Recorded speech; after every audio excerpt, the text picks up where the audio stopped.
بسم اللہ الرحمن الرحیم۔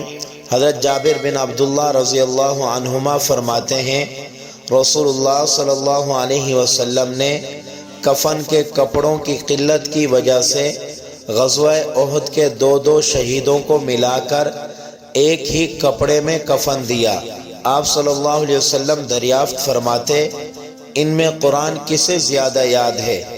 کسی ایک کی طرف اشارے سے بتایا جاتا۔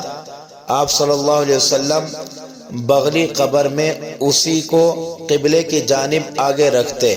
پھر آپ صلی اللہ علیہ وسلم نے ارشاد فرمایا میں قیامت میں ان سب کے حق میں گواہی دوں گا، اور سب کو ان کے خون سمیت دفن کرنے کا حکم دیا۔ نہ انہیں غسل دیا گیا اور نہ ان کی نماز جنازہ پڑھی گئی۔ تو میرے بھائیوں، ضروری نہیں ہے کہ ہر آدمی پورا قرآن حفظ کرے، بلکہ جو بھی جتنی صورتیں اور قرآن آسانی سے یاد کر سکے اسے یاد کر لینا چاہیے۔ ہمارے معاشرے میں اگر کسی کو 10 سال قبل 5 صورتیں یاد تھی تو آج بھی وہی 5 صورتیں یاد ہوں گی۔ یہ طرز عمل درست نہیں، بلکہ ہر شخص کو زیادہ سے زیادہ قرآن یاد کرنے کی کوشش کرنی چاہیے۔ البتہ اس بات کا خیال بھی ضروری ہے حفظ کیے ہوئے قرآن کو بار بار پڑھا جائے تاکہ بھولنے سے محفوظ رہے۔ حافظ قرآن کو چاہیے روزانہ کم از کم 1 سپارہ یا 3 سپارے کی تلاوت کرے۔ اگر وہ قرآن مجید کی اسی ترتیب سے روزانہ تلاوت کرتا رہے تو انشاءاللہ تعالی اسے کبھی بھی قرآن نہیں بھولے گا۔ اور اگر اس ترتیب سے ہر نماز کے بعد 1 سپارے کی تلاوت کرے، مثلا پہلا پارہ فجر کی نماز کے بعد پڑھا ہے، وہی پارہ ظہر کی نماز کے بعد پڑھے، عصر کی نماز کے بعد پڑھے، مغرب کی نماز کے بعد پڑھے، عشاء کی نماز کے بعد پڑھے، تو دن میں ایک ہی پارے کو 5 مرتبہ پڑھے تو مہینے کے اندر قرآن مجید کے 5 ختم ہو جائیں گے، قرآن مجید کو 5 پھیرے آ جائیں گے۔ اور اس ترتیب سے حافظ قرآن کو کبھی بھی قرآن نہیں بھولے گا۔ آج بہت سے حافظ قرآن ایسے ہیں جنہیں قرآن بالکل ہی بھول گیا ہے۔ انہیں اس ترتیب کے اوپر عمل کرتے ہوئے قرآن مجید کو یاد کرنا چاہیے۔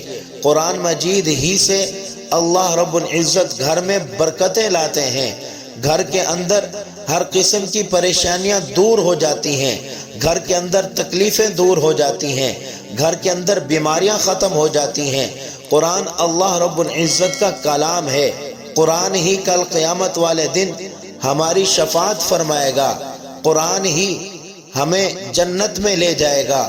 جس کے اعمال اچھے ہوں گے قرآن اس کی شفاعت کرے گا، جس کے اعمال برے ہوں وہ دنیا کے اندر چاہے حافظ قرآن ہی کیوں نہ ہو، وہ دنیا کے اندر چاہے عالم ہی کیوں نہ ہو، تو قرآن اس کے حق کے اندر شفاعت نہیں کرے گا، قرآن کا کہنا لازمی مانا جائے گا۔ تو میرے بھائیوں، قرآن کو اپنے سینے سے لگائیے، کثرت سے قرآن مجید کی تلاوت کیجئے، اٹھتے بیٹھتے چلتے پھرتے آپ کی زبان قرآن مجید سے خالی نہ ہو۔ ہم نے ایسے بہت سے بزرگوں کو دیکھا ہے جو ہر وقت قرآن مجید کی تلاوت کر رہے ہوتے ہیں، حتیٰ کہ جب باتھ روم میں جاتے ہیں اپنی زبان کے اوپر کپڑا رکھتے ہیں تاکہ ہماری زبان باتھ روم کے اندر نہ چلے، کہیں قرآن کی بے ادبی نہ ہو جائے۔ ہمیں قرآن مجید کو کثرت کے ساتھ پڑھنا چاہیے، ہمارا دل قرآن کے بغیر لگے نہ، ہمیں ہر وقت قرآن کی تلاوت کرنی چاہیے۔ پھر دیکھیں گھروں کے اندر کس طرح برکتیں آتی ہیں، پھر دیکھیں گھروں کے اندر کس طرح خوشحالی آتی ہے۔ جب سے ہم نے اس قرآن کو پڑھنا چھوڑ دیا ہے تب سے ہمارے گھروں کے اندر بے برکتی ہے، تب سے ہمارے گھروں کے اندر لڑائیاں ہیں، جھگڑے ہیں۔ خدارا اس قرآن کو زیادہ سے زیادہ پڑھیں، اپنے بچوں کو قرآن مجید کا حافظ قرآن بنائیں، اپنے بچوں کو قرآن مجید پڑھنے کی ترغیب دیں۔ آج گھر کے اندر سب سے پہلے اٹھنے کے بعد موبائل ہاتھ کے اندر لیا جاتا ہے، قرآن کی تلاوت کوئی نہیں کرتا۔ خدارا سب سے پہلے اٹھنے کے ساتھ قرآن مجید کی تلاوت کیجئے، اپنی صبح کا آغاز قرآن مجید کی تلاوت سے کیجئے۔ دعا ہے کہ اللہ رب العزت ہمیں قرآن مجید کی صحیح محبت ہمارے دلوں کے اندر پیدا فرمائے اور ہمیں قرآن مجید کی زیادہ سے زیادہ تلاوت کرنے کی توفیق عطا فرمائے، آمین۔